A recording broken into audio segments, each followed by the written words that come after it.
मुअज़्ज़ज़ सामईन व नाज़रीन अस्सलामु अलैकुम। दोस्तों, आप सल्लल्लाहु अलैहि वसल्लम ने फरमाया, आदमी उस वक्त तक मोमिन नहीं हो सकता जब तक कि मजाक में भी झूठ ना बोले, और दूसरे ये कि हक पर होने के बावजूद बहस व मुबाहसा में ना पड़े।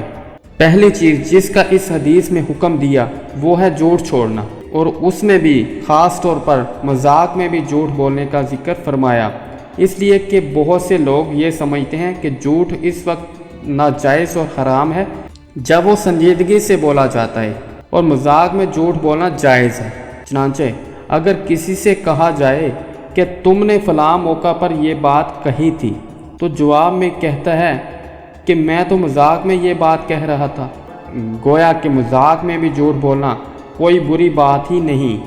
हुज़ूर अक़दस सल्लल्लाहु अलैहि वसल्लम ने फरमाया कि मोमिन ऐसा होना चाहिए कि उसकी ज़ुबान से खिलाफ़ वाक़िया बात ना निकले, हत्ता कि मजाक में भी ना निकले। अगर मजाक और खुशतबी हद के अंदर हो तो उसमें कोई हरज नहीं। शरीयत ने खुशतबी और मजाक को जायज़ करार दिया है, बल्कि इसकी थोड़ी सी तरगीब भी दी है।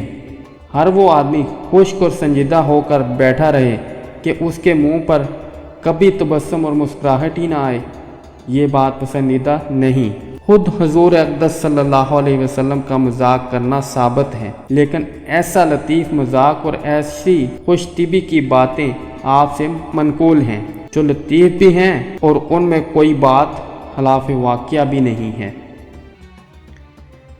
प्यारे दोस्तों, ये वीडियो अगर आपको पसंद आई है तो इसको लाइक कर दें और अपने प्यारे दोस्तों के साथ शेयर कर दें, और मज़ीद ऐसी अच्छी वीडियोज़ के लिए हमारे चैनल को सब्सक्राइब करें। बहुत शुक्रिया।